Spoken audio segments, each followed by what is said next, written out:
Well, hello everyone, I'm back with another video, and in today's video we are going to be looking at a tutorial for the Confederation players. Well, this tutorial is basically for Confederation team, and it was sparked by the debate of the recent update for the resistance vehicle being too fast. That is the Jaguar. Specifically, the Onslaught Jaguar is very fast, way too fast, even more faster than the Coyote. Well, the thing is that no doubt the Jaguar is super fast to the point that nothing can actually chase it. So it has a disadvantage too, but most likely the disadvantage is not proving itself to be a disadvantage because, well, it is having a lot of speed, yes, but it's having low HP and health. Now, this low HP makes it to die easily, but it will not give you the chance to explore on that weakness because you can actually see the Jaguar, but you can't fire at it because once you see it, it will run away. So how can you fight what you can't actually, cannot actually stand face to face to fight you in a 1v1? Because it will always keep on running. So that is the disadvantage that the the Confederation is facing right now in battles. The resistance is actually utilizing this Onslaught Jaguar, specifically the Onslaught. It is way too fast that most players, they just quit the battle when they saw the Onslaught in active abilities. So here comes the tutorial for how to actually counter it. Well, how to counter it, you have to go old school. The old school pattern is most likely giving you upper hand against the Onslaught Jaguar. And I want to tell you something. Not just the old school. In the old school days, when most likely some resistance YouTubers like EBSG Trace and Trafe, they actually use the normal Jaguar to actually play with the full potential of the resistance team. They played with their full power, that is the we power of the resistance, with a normal Jaguar, and we can all see it and confirm it that the resistance faction is really beautiful when it comes to V strategy. So now that the Onslaught has been added, now the resistance now actually use more boost more often, like some bows more often. In fact, let me explain something. Do you know that some bows are more likely they are more likely to be attached to one faction compared to the others? I mean, take for instance, for the resistance team, they tend to use more vehicle scouting bows and vehicle production bows. Yes, when the resistance player, they just need JCP. Every of the attacking force is very fast and land unit. Yes, they just need Jaguar, Wolverine, and Salamander. With that, you just need to use vehicle production bows at the early of the game, and with one vehicle factory, you can produce a lot. So when you're running with Onslaught with vehicle scouting bows, you don't really need vehicle attack. You need speed.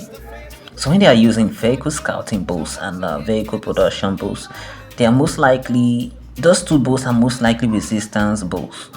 I mean, the Confederation can use it, but it's most likely resistance. So for the Confederation, the bows that is attached to the Confederation most likely is the advanced supply and air attack bows.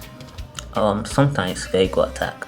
Now, the Confederation actually need they need air superiority in 80% of their battles. They need air superiority. So trying to play as a Confederation without aviation is most likely a no. Of course you can do it, but here comes the thing.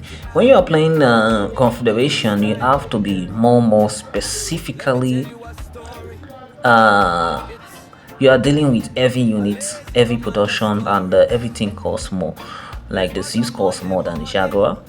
The Thor actually need level 3 aviation first, air feed, and then you start producing, and you need to produce it early. That's why you need come advanced supply to utilize this strategy. Alright, here comes the Onslaught Jaguar.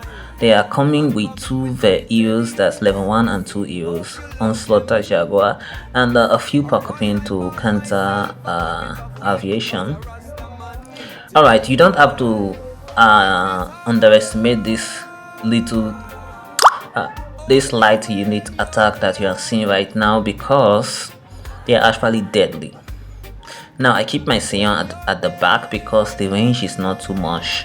You just need this active ability at this point, but the Onslaughter just keep on using vehicle scouting bows to attack. And luckily I was able to capture 2 vehicles. That was a luck. A nice luck. Alright, here we go. Some buildings will be lost. Of course, don't be scared to lose buildings, because the resistance tend to piss you off by destroying buildings. And when they come with Chameleon, it's even worse, because they will keep on moving, attacking your buildings upon buildings and even units. If you keep on impatient, then you're going to lose the battle.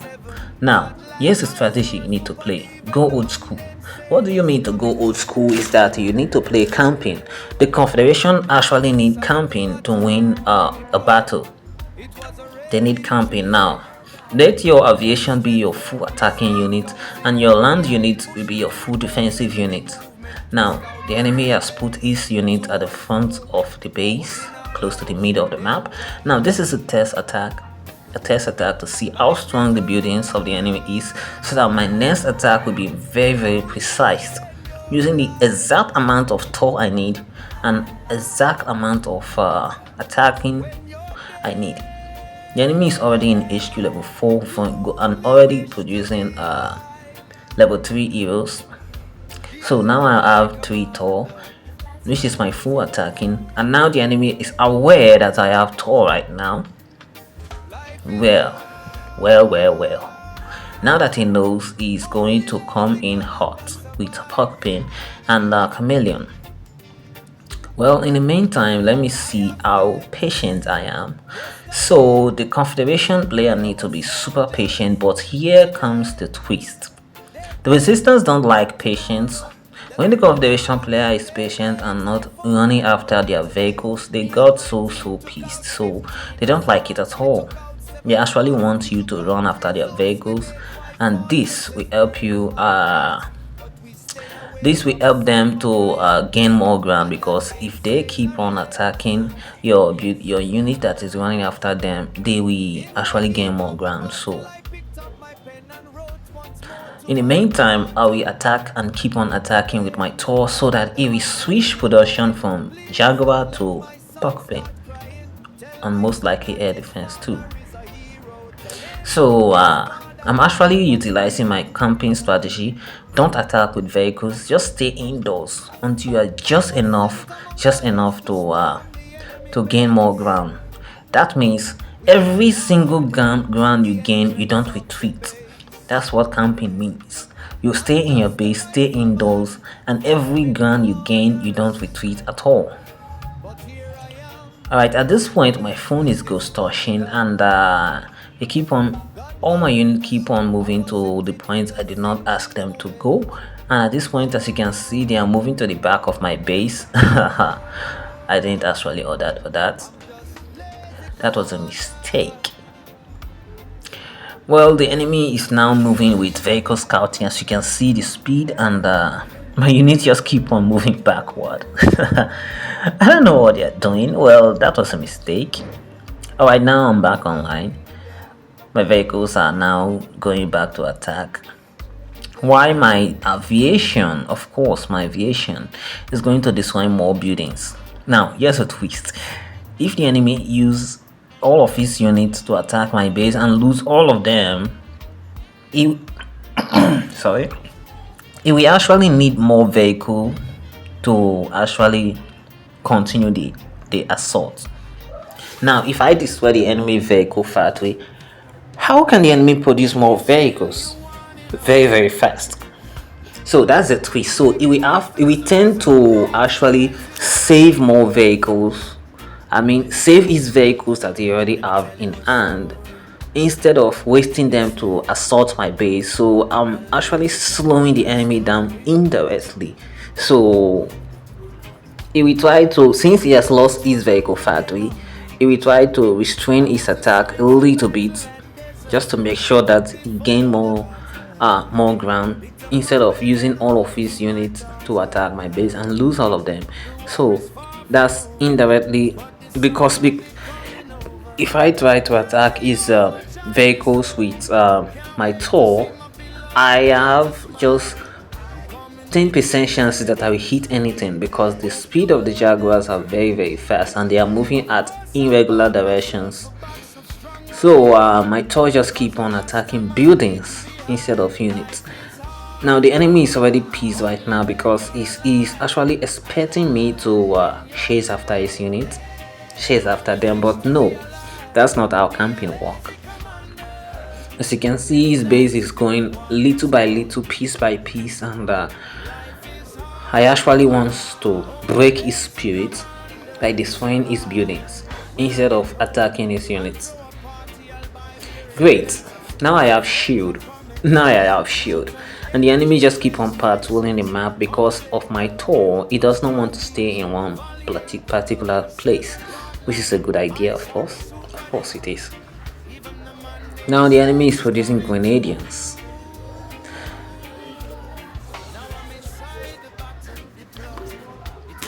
Alright, so far I hope you are enjoying this show and also you are actually learning something from this strategy because it's going to help you a lot. Now, here's one tips that you need to know. Do you know that the Sion is actually more better in defending base than the Seraphim? Now it's a fact, but the Seraphim is more better when it comes to attacking, assaulting the enemy, should I say sneaky attack on enemy base compared to the Sion. So when you are playing full defense, it's most likely for you to use the Sion because the Sion itself poses a threat, and not just a threat, is pose a fear in the heart of the resistance. So they don't want to lose their unity, they don't want to slow down the Sion do all of this. Alright, my tour just keep on getting better and better. Wow, this is a lot to take. Alright, at this point you already know that the enemy is actually on his breaking point right now because my tour has no limit right now. He already got the message right now that I am not going to stop and my tour is going to come in really hot. So he's coming in again to draw me out of my base, probably switching his army to two different parts, and he's trying to make me use my hero's ability at the rank point in time, but I'm not going to fall for that. I'm not going to chase after his unit. I'm just going to stay indoors. Yeah, stay indoors and see how it goes. My aviation is already doing the job that I want it to do, and I'll keep on rising and my unit will keep on gathering until it reaches full CP. Now the enemy had grenadians hoping to break me, and I don't want him to have a lot of chameleons. This will help him to gather more forces, pose more threat to my army. Okay, now here comes the reconfrontation. I'm gaining more ground now, hoping not to retreat again, and my army is quite doable enough to actually do this. So he's having just one chameleon, and let's see how this goes, and that was a hit, a really nice hit.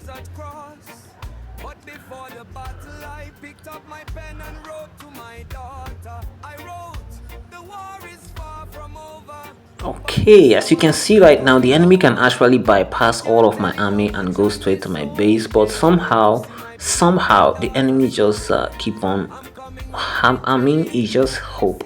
He just hope he can actually take down my unit. So he chooses not to move straight to my base, but just running left and right to attack my unit.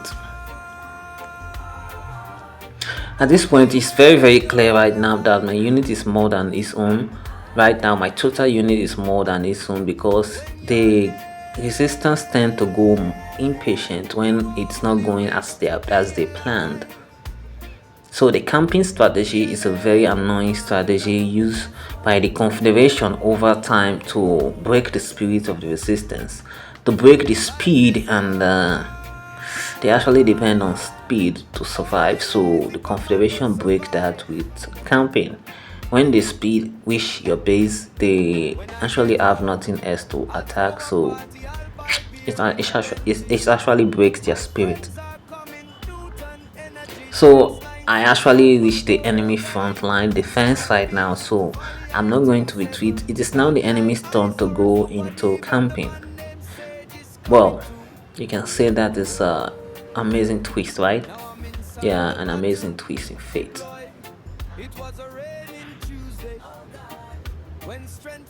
At this point, you already know the winner of this battle, so please like, share, and subscribe, and show and actually tell me more strategy to post about, and actually share your thoughts. If you do enjoy the video, please share with your friends, and thanks for watching.